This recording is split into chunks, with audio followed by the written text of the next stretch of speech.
The Lion King has obviously earned its place as a massively popular film within the Disney animation canon.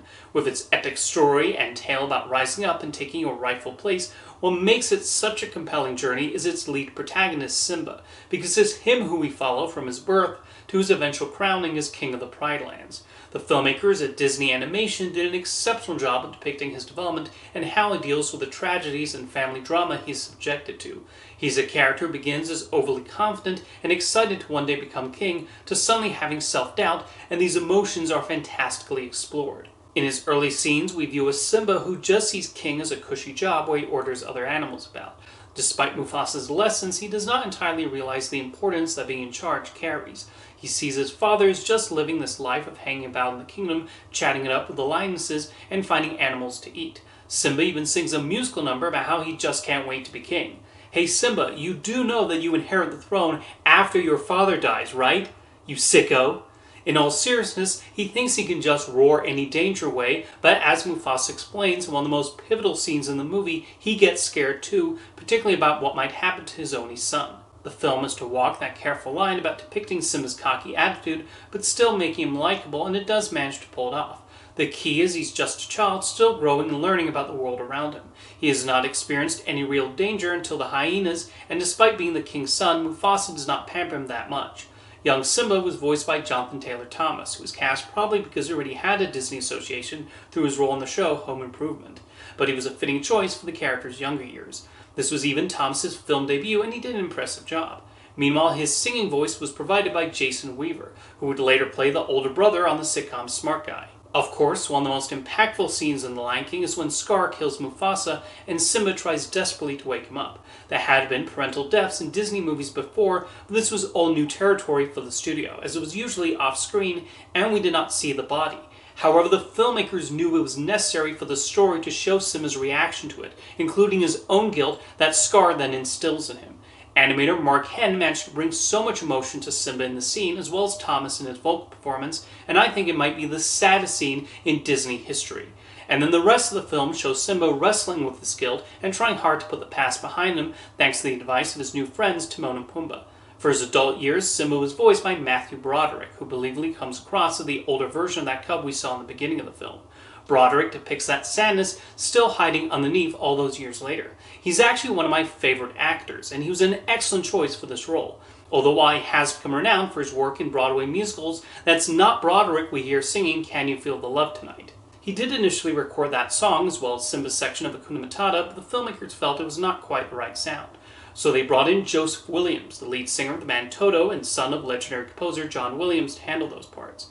Simba's development of coming to realize he needs to face Scar and bring the Pride Lands back to glory is wonderfully shown. He has to go through so many emotions during the third act in particular, as he sees his father in the night sky and then eventually confronts Scar and realizes that everything his uncle told him is a lie. The Lion King is one of my favorite Disney movies, with the music, Timon and Pumbaa's antics, and the grand epic story being among the reasons why. However, also chief among my admiration for the film is Simba, and how he grows as a character from childhood to adulthood. The other Disney movie The Lion King has often been compared to is Bambi, with even the animators who worked on the film acknowledging that during its production. And much like part of the appeal of Bambi is seeing the span in the life of this deer and his animal friends, same goes for Simba in The Lion King. With the film's ginormous success, Disney would obviously return to using the characters in several productions. Simba made a few appearances on the Timon and Pumbaa television show, where he was voiced by Cam Clarke, doing a spot-on Matthew Broderick impression. While not prominent on the series, he did tag along for a few adventures, including an episode where they wind up in a Roman Colosseum. Clarke would also become the official voice of Simba in video games, Disney theme park attractions, and merchandise.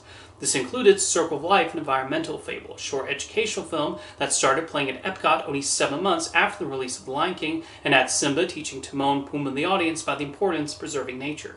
When The Lion King was adapted into a stage musical by Julie Taymor, Simba grappling with the death of his father would become an even bigger theme as we see his continuing trauma. In addition to the songs from the movie, Simba would perform a few new songs. One was The Morning Report, a playful song when he messes with Zazu. There was also Endless Night, where Simba sings about his continued grief about losing Mufasa and his pain over the promise that he would always be there for him. It's an emotional song and one of the best ones added for the musical. He also sings a portion of the song He Lives in You after seeing Mufasa in the night sky and decides to return to the Pride Lands. Simba was played in the original Broadway run by Jason Reyes, who would sadly pass away a few years after leaving the show, but his voice continues on in the cast recording. For the direct-to-video sequel, The Lion King 2, Simba's Pride, Matthew Broderick would voice the role again, although his singing was provided by Cam Clarke. Since Clarke sings exactly like Broderick, I don't know why this time they did not just get him to do it, but maybe singing cost extra, I don't know. The sequel focuses on Simba's daughter, Kiara, who is voiced as an adult by Neve Campbell, but, and this is true, they originally considered Broderick's wife, Sarah Jessica Parker. That would have made for an odd dynamic.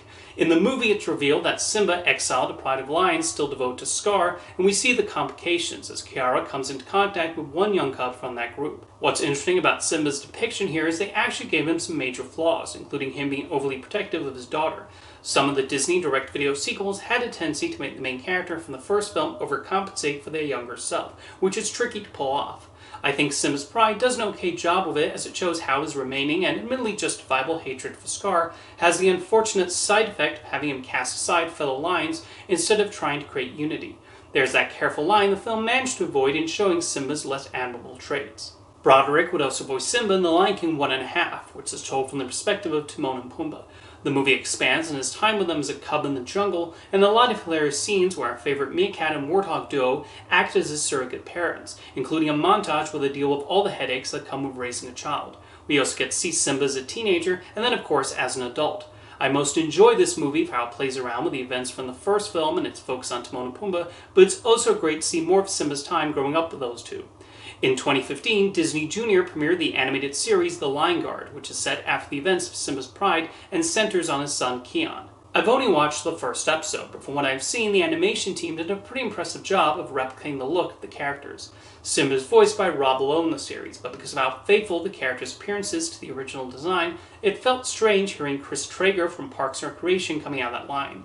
Maybe I would have gotten used to it if I watched more episodes, but what I saw sounded distracting. I'm surprised they did not just have Cam Clarke voice Simba again, especially since he was already part of the show's cast. It's a Disney Junior show. I doubt the 4-year-old's going to care that you got someone from the West Wing to be in it. Disney has also produced a few Lion King movies in a photorealistic animation style. Donald Glover provides Simba's voice in those, and I thought he was an inspired casting choice. He's a charming actor and brings some of that to the role, and he did a nice job, singing Can You Feel the Love Tonight and Hakuna Matata.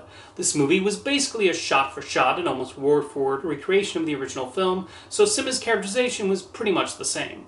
Of course, Jon Favreau barely changed anything besides the animation, most of the voice actors, and a few added scenes, is why I was largely underwhelmed by the remake, which primarily felt like an expensive tech demo. But like I said, Glover was decent as Simba. He also briefly shows up in the next film, Mufasa the Lion King, and I mean really briefly.